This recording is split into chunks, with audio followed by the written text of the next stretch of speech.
وربک لواقع، ارے فرعون جس امتحان سے گزرا اس امتحان سے تم بھی گزارے جاؤ گے۔ خدا کے غضب کو چیلنج کرنے والوں اپنے کپڑوں پہ اتراتے تھے، پہنانے والے خدا پہ ناز نہیں تھا، کپڑوں پہ گھمنڈ تھا نا، کپڑوں پہ غرور تھا نا۔ کیا ہوتا ہے 50,000 کا میرا ڈریس ہے، 25,000 کے اچھے کپڑے پہنو، اسلام منع نہیں کرتا، لیکن آخری میں کیا ہے، سارے اچھے کپڑے اتار کے گھر رکھ دیے گئے اور ہاسپٹل کے کپڑے تمہیں پہنائے گئے۔ یہ مرنے سے پہلے خدا کا امتحان ہے۔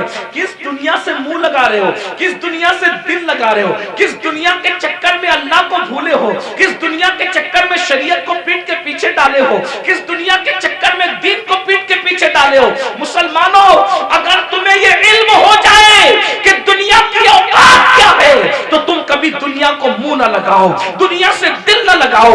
اللہ کے رسول علیہ السلام نے ایک مرتبہ دریا کے اندر اپنی انگلی ڈبوئی اور دریا میں انگلی ڈبو کر کے باہر نکالا اور باہر نکال کر کے فرمایا یہ میری انگلی میں جتنا پانی آیا وہ دنیا ہے اور یہ جو سارا پانی ہے وہ آخرت ہے۔ اب بتائیں قطرے کو لے کر کے سمندر کو چھوڑنے والے نادانوں، دراصل علم نہیں ہے۔ اگر ہمیں علم ہوتا تو پتا چلتا وَالْآخِرَةُ خَيْرٌ وَأَبْقَىٰ، آخرت بہتر بھی ہے، آخرت باقی رہنے والی بھی ہے، دنیا باقی رہنے والی ہے۔ قل هل يستوي الذين يعلمون والذين لا يعلمون۔ بندہ ملنے کو قریب حضرت قادر گیا، بندہ ملنے کو قریب حضرت قادر گیا، لمعے باطن میں گمنے جلوے ظاہر گیا۔ واسطہ پیارے کا ایسا ہو کہ جو سنی مرے، یوں نہ فرمائے تیرے شاہد کہ وہ فاجر گیا۔ عرش پر دھومے مچے وہ مومن صالح ملا، فرش سے ماتم اٹھے وہ طیب و طاہر گیا۔ کیوں جناب ابو ہریرہ تھا وہ کیسا جام شیر، جس سے 70 صاحبوں کا دودھ سے منہ پھر گیا۔ ٹھوکریں کھاتے پھروگے ان کے در پہ پڑ رہو، قافلہ تو اے رضا اول گیا آخر گیا۔ آج کی یہ محفل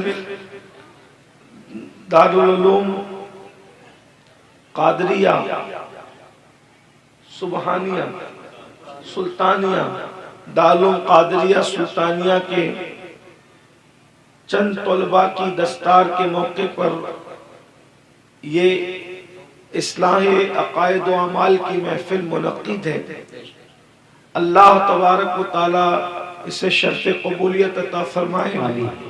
مجھ سے پیشتر بہت سارے علماء، خطبہ اور دانشوروں کے خطابات آپ نے سماعت کیے ہیں، میں سب کے نام سے واقف نہیں، البتہ مجھ سے پیشتر غالباً آپ نے ہمارے بھائی حضرت مولانا سید محمد قادری صاحب سے ان کا خطاب سماعت فرمایا۔ یہ عاشقان رسول کی ہزاروں کی محفل جس میں بہنیں بھی اور آپ بھی حاضر ہیں، جو خطیب آیا اس نے یہی رونا رویا کہ میری قوم بے راروی کا شکار ہے۔ کسی نے بے نمازی پن کا رونا رویا کہ قوم بے نمازی ہے۔ کسی نے یہ دکھڑا سنایا کہ ہماری قوم سود خور ہے۔ کسی نے یہ دکھڑا سنایا کہ ہماری قوم میں ڈسپلین نہیں ہے۔ کسی نے یہ دکھڑا سنایا کہ ہماری قوم ماں باپ کی وفادار اور فرما بردار نہیں ہے۔ کسی نے یہ دکھڑا سنایا کہ میری قوم کے جوان اپنی جوانی کو ضائع کر رہے ہیں، جوانی کا مقصد سمجھ نہیں پا رہے ہیں۔ کسی نے یہ دکھڑا سنایا کہ ہماری قوم کا حال یہ ہو گیا ہے کہ اگر بہنیں گھر پر آتی ہیں تو بھائی کا چہرہ اتر جاتا ہے، وہ بھائی کو بہن کی اہمیت نہیں پتا ہے۔ کسی نے یہ کہا کہ علماء کی قدر نہیں کی جا رہی ہے۔ کسی نے یہ کہا کہ اداروں کی اہمیت نہیں ہے۔ کسی نے یہ کہا کہ ماہ رمضان شریف کی تعظیم نہیں ہے۔ غرض کہ سب نے اپنے اپنے طور پر جو مشاہدہ کیا وہ دکھڑا آپ کے سامنے پیش کیا، اور ہم بھی وہی دکھڑا لے کر کے آئے ہیں۔ لیکن ایک سوال پیدا ہوتا ہے، ایک سوال پیدا ہوتا ہے کہ یہ بتائیں کہ یہ سارے گناہوں کی جڑ کیا ہے. اتنے سارے یہ جو جرائم ہے، بے نمازی پن لے لیں، بدکاری لے لیں، اسی طریقے سے دین سے دوری لے لیں، ماں باپ کی نافرمانی لے لیں، بے پردگی لے لیں خواتین کے اندر، اسی طرح عورتوں کا گھروں کو چھوڑ کر کے بیوٹی پارلروں تک جانا، عورتوں کا میک اپ کے نام پر غیروں کے سامنے بیٹھ کر اپنے ہاتھوں کی ہتھیلیاں ان کے زانوؤں پہ رکھ کر کے مہندی لگانا، یہ سارے جرائم کی اصل جڑ کیا ہے؟ تو مجھے جو سب کچھ سمجھ میں آتا ہے مختصر میں وہ یہ کہ ہماری قوم کے پاس جو علم ہونا چاہیے، جو ایجوکیشن ہونا چاہیے، جو معلومات ہونی چاہیے، وہ ان کے پاس نہیں ہے. ہماری قوم بے راروی کا جو شکار ہے، اس کی سب سے بڑی وجہ یہ ہے کہ ان کے پاس علم نہیں ہے، ان کے پاس تعلیم نہیں ہے. یاد رکھیے ساری برائیوں کی جڑ علم کا نہ ہونا ہے، تعلیم کا نہ ہونا ہے. جب بھی کسی قوم کے پاس علم نہیں ہوتا تو وہ قوم بے راروی کا شکار ہوتی ہے. آپ خود دیکھیں. آئیے میں آپ کے سامنے علم کی برکت رکھنا چاہتا ہوں، بہت توجہ کے ساتھ آپ سنیں. اللہ کے رسول علیہ السلام جب زمین پہ تشریف نہیں لائے تھے تو اس وقت مکے ہی کی حالت صرف دیکھ لیں. ابھی میں پوری دنیا کی بات نہیں کرتا، ابھی پوری دنیا کا ذکر نہیں کرتا، صرف ایک شہر مکہ المکرمہ کا ذکر کرتا ہوں. ذرا غور کریں مکہ المکرمہ کون سا شہر ہے جسے قرآن کہتا ہے وَمَن دَخَلَهُ كَانَ آمِنًا، کہ جو اس میں داخل ہو گیا وہ امن میں آ گیا. امن والے شہر کو کتنی گنڈا گردی کا سامنا تھا. اللہ اکبر. جو شہر امن والا تھا، جو شہر حرم ہے، جہاں کی گھاس اکھاڑنے کی اجازت نہیں، جہاں کے جانوروں کو ستانے کی اجازت نہیں، جہاں جانور سائے میں بیٹھ جائے تو اس کو اٹھانے کی اجازت نہیں، جہاں جانور کو دھمکانے کی اجازت نہیں، جہاں جانوروں کے جنگلی جانوروں کے انڈوں کو توڑنے کی اجازت نہیں. اللہ اکبر. جہاں اللہ اکبر اہل احرام پر حرم میں شکار کرنے کی اجازت نہیں، ایسے حرم کے اندر لوگ اپنی بیٹیوں کو اپنے ہاتھ سے زندہ دفن کر رہے تھے. حدود حرم کے اندر بالکل حرم کے سامنے. ایک تو حرم وہ ہے، ایک تو حرم وہ ہے جس کو اللہ و رسول نے حرم کے طور پر حدود مقرر کی ہے، لیکن ایک تو مسجد حرام ہے، یعنی حرم میں بھی جو بہت اعلیٰ درجہ رکھے اسے مسجد حرام کہتے ہیں. بالکل مسجد حرام کے سامنے اپنی بیٹیوں کو اپنے ہاتھوں سے زندہ دفن کر رہے تھے. اللہ اکبر. مائیں اپنے بچوں کو گود میں شراب پلا رہی تھی. جیسے آج بچے نہیں سوتے تو ماں نیند کی دوا پلاتی ہے، اس دور میں جب اللہ کے رسول تشریف نہ لائے تھے تو مائیں اپنی گود میں اپنے بچوں کو شراب پلایا کرتی تھی. زنا کا حال یہ تھا، اگر زنا کرنے کوئی عورت نہیں ملتی تو لوگ اپنی ماؤں کے ساتھ زنا کر لیا کرتے تھے. اتنی گندگی تھی کہ ایک ایک عورت کئی کئی مردوں کے ساتھ اپنا رشتہ اور تعلق رکھا کرتی تھی. اللہ اکبر. ذرا غور کریں اس گندے ماحول میں جبکہ جانوروں کے ساتھ بدکاری ہو رہی ہے، ماں کے ساتھ بدکاری ہو رہی ہے، ماں کی گود میں شراب پلائی جا رہی ہے، اللہ کے گھر پہ 360 بت رکھ دیے گئے ہیں، ننگے ہو کر کعبے کا طواف کرتے ہیں، عورتوں کو منحوس سمجھتے ہیں، بیواؤں کو منحوس سمجھتے ہیں، بیواؤں کے ساتھ بدسلوکی کرتے ہیں، کمزوروں پہ ظلم کرتے ہیں، کمزوروں کا مال کھا جاتے ہیں. جب اللہ کے رسول تشریف لائے، اللہ کے رسول علیہ السلام نے اتنا گندا ماحول دیکھا تو ماحول دیکھنے کے بعد حضور علیہ السلام نے ان کے سامنے نماز کی بات نہیں کی. ذرا میں توجہ چاہتا ہوں آپ سب کی، اہل منبر کی بھی توجہ چاہتا ہوں. ذرا غور کریں ماحول کتنا بگڑا ہوا تھا. حضور علیہ السلام نے پہلے دن نماز کی بات نہیں کی، پہلے دن روزے کی بات نہیں کی، پہلے دن حج کی بات نہیں کی، پہلے دن زکات کی بات نہیں کی، پہلے دن صدقے کی بات نہیں کی. اتنے گندے ماحول میں اللہ کے رسول جو سب سے پہلا حکم لے کر کے آئے وہ کیا تھا؟ اتنے گندے ماحول میں سب سے پہلا جو حکم لائے وہ کیا تھا؟ تو قرآن کہتا ہے اقرا بسم ربک الذی خلق خلق الانسان من علق. اللہ اکبر. اندازہ فرمائے اس گندے ماحول کے اندر حضور سب سے پہلے علم کی بات لے کر آئے.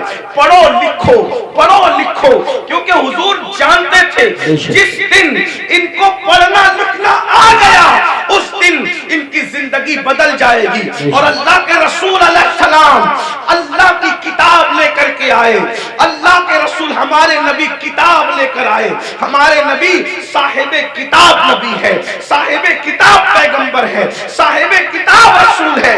اور کون سی کتاب لائے؟ اسے قرآن کہا جاتا ہے۔ قرآن کو قرآن اس لیے کہا جاتا ہے کہ کوئی کتاب اتنی نہیں پڑھی گئی جتنا قرآن پڑھا گیا ہے، اور جتنا قرآن پڑھا جائے گا اتنی کوئی کتاب پڑھی نہیں جا سکتی۔ یہ چیلنج ہے، یہ قرآن کا معجزہ ہے کہ دوست تو پڑھیں گے، اس کو دشمن بھی پڑھتے نظر آئیں گے۔ یہ قرآن ہے، حضور قرآن لے کر کے آئے۔ اب بتاؤ حضور نے کس قوم کو پڑھایا؟ نماز کا عنوان اپنی جگہ، انکار نہیں۔ روزے کا عنوان اپنی جگہ، انکار نہیں۔ حج کا عنوان اپنی جگہ، انکار نہیں۔ زکات کا عنوان اپنی جگہ، انکار نہیں۔ حضور نے پہلے پڑھایا، عرب کے جاہلوں کو پڑھایا، عرب کے بوریا نشینوں کو پڑھایا، عرب کے بکریوں کے لے جانے والے جنگلوں میں بدوؤں کو پڑھایا۔ اور جب پڑھایا تو انقلاب کیا آیا؟ دیکھو علم کا انقلاب کتنی جلدی آتا ہے، یاد رکھنا ہر انقلاب کو آنے میں ٹائم لگتا ہے۔ علم کا انقلاب کتنی جلدی آتا ہے، جو اپنی بچیوں کو زندہ دفن کر رہے تھے 23 سال بھی نہیں گزرے، اپنی بیٹیوں کو زندہ دفن کرنے والے دوسروں کی بیٹیوں کو پالنے کی تیاری کر رہے تھے، اس لیے کہ حضور نے ان کو علم کا زیور عطا کیا تھا۔ اللہ اکبر۔ ماں کی گود کے شرابی، ماں کی گود کے شرابی جو ماؤں کی گود میں شراب پینے کے عادی بنے تھے، ایک اعلان پر وہ سب کے سب شراب سے توبہ کرتے۔ یہاں تو جلسوں میں کروڑوں تقریریں ہو جائے، مقرر تقریر کرتے کرتے مر جائے، مقرر جو اس کی آواز بیٹھ جائے، مقرر کالی داڑھی سے اس کی داڑھی تقریر کرتے کرتے سفید ہو جائے، مقرر کی حالت بدل جائے، قوم کی حالت نہیں بدلتی۔ کیوں؟ وہاں ایک ہی اعلان میں پوری قوم نے شراب سے توبہ کی، بس اتنا کہا تھا، اے لوگو آج سے شراب حرام ہو گئی، آج سے شراب حرام ہو گئی۔ جن کے منہ میں تھی انہوں نے اگل دی، منہ سے اگل دی، جن کے ہاتھ میں تھی انہوں نے اڑیل دی، جن کے مٹکوں میں تھی انہوں نے نالیوں میں بہا دی۔ مدینے کی گلیوں میں شراب بہ رہی تھی، ایک اعلان، وجہ حضور نے اس قوم کو پہلے ایجوکیٹ کیا تھا، علم عطا کیا تھا، انہیں پتا تھا اگر حرام کریں گے تو نقصان کیا ہوگا۔ آج ہماری قوم کو نہیں پتا ہے، حلال و حرام میں کوئی تمیز نہیں کیونکہ ان کے پاس علم نہیں ہے۔ آج ہماری قوم کو غسل اور وضو نہیں پتا ہے، ان کے پاس علم نہیں ہے۔ اگر وہ شادی میں ڈی جے لگا رہے ناچ رہے تو ان کو پتا نہیں ہے کہ اس کا نقصان کیا ہے۔ وہ یہ سمجھتے ہیں اللہ ناراض ہوگا تو سزا دے گا، لیکن اللہ کی سزا کیا ہوگی، اس کی شکلیں کیا ہوگی، یہ انہیں کچھ پتا نہیں۔ جس دن انہیں پتا چل جائے کہ خدا کے عذاب کی شکلیں کیا ہوتی ہے، ایک جلسے میں تو نہیں بتایا جا سکتا، لیکن تھوڑے سے وقت میں اشارہ کرنا چاہتا ہوں۔ جس دن پتا چل جائے نا میرے بھائی کہ خدا کے عذاب کی شکلیں کیا ہوتی ہے، تو بندہ قدم اٹھانے سے بھی پہلے سوچے گا کہ میں یہ قدم اٹھاؤں کہ نہیں اٹھاؤں۔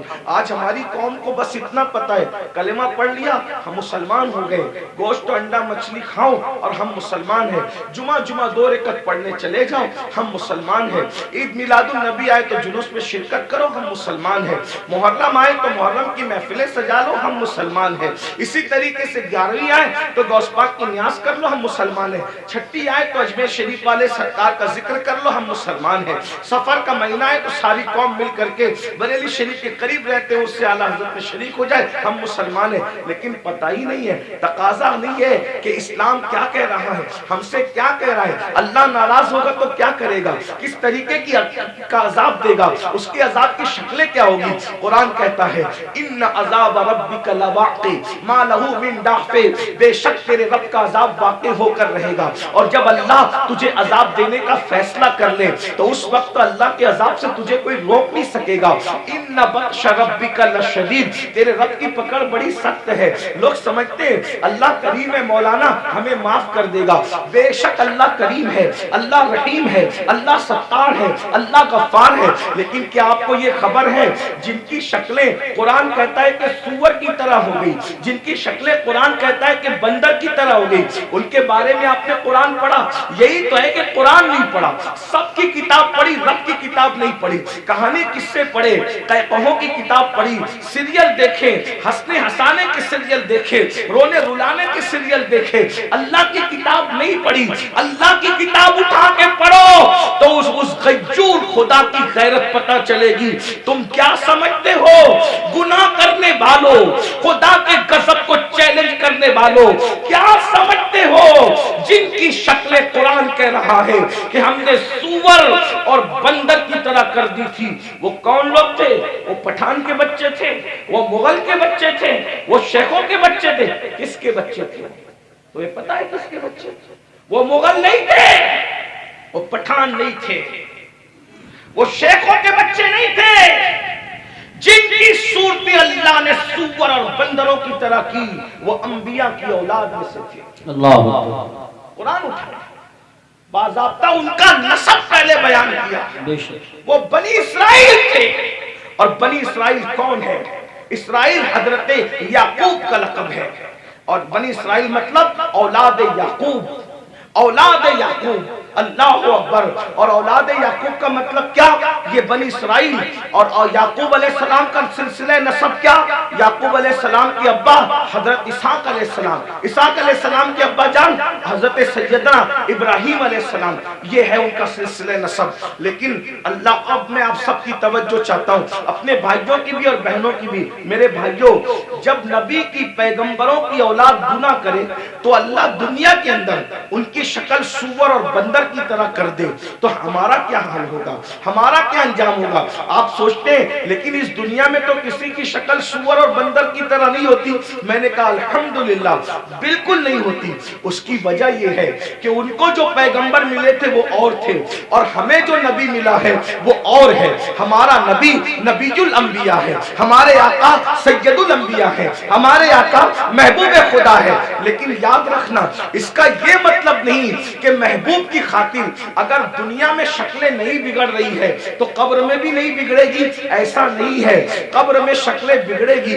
اللہ کے رسول علیہ السلام نے فرمایا ہم نے شب معراج, آقا فرماتے ہم نے شب معراج جب جہنم کا مشاہدہ کیا تو ہم نے دیکھا کہ کچھ لوگوں کی شکل کتے کی طرح ہے, کچھ لوگوں کی شکل خنزیر کی طرح ہے, کچھ لوگوں کی شکل بندر کی طرح ہے. حضور فرماتے ہم نے شب معراج دیکھا. اللہ اکبر. اللہ سے ڈرتے کیوں نہیں, اللہ سے خوف کرتے کیوں نہیں؟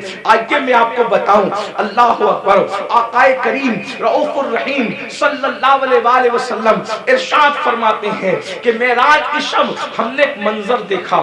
آقا فرماتے جنت کی سیر کی آقا نے اور جہنم کا مشاہدہ کیا. دیکھو یہ باتیں ہمیں نہیں پتا ہے, جس دن پتا چل جائے گی اس دن ہمیں احساس ہوگا. اور ہمیں یقین ہے ہماری قوم کو جب کوئی بات پتا چلتی ہے تو وہ اس پر عمل کرتے ہیں, کیونکہ اس پر قرآن کی نص موجود ہے. وَذَكِّرْ فَإِنَّ الذِّكْرَى تَنفَعُ الْمُؤْمِنِينَ کہ مومنوں کو نصیحت کرو کہ نصیحت مومنوں کو فائدہ دیتی ہے. یہ اتنے نوجوان داڑھی کیوں رکھ رہے ہیں؟ یہ کسی نہ کسی خطیب کی گفتگو کا اثر ہے. بہت سارے جوان نماز کیوں پڑھ رہے ہیں؟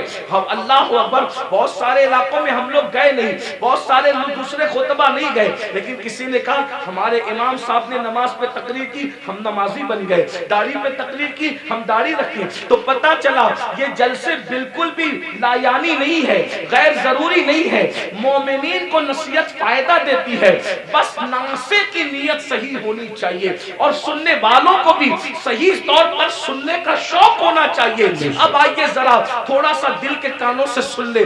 آپ نے گزشتہ مہینے کے اخیر میں معراج مصطفیٰ تو سنا ہوگا, لیکن معراج کا ایک حصہ ذرا ہم سے بھی سن لے. اللہ اکبر. آقا کریم صلی اللہ علیہ وآلہ وسلم ارشاد فرماتے ہیں کہ معراج کی شب ہم نے کیا دیکھا. اللہ اکبر. جب جہنم کا مشاہدہ کیا, مشاہدے اور سیر میں فرق ہے, جنت کی سیر کی ہے, جہنم کا مشاہدہ کیا ہے. اللہ اکبر. تو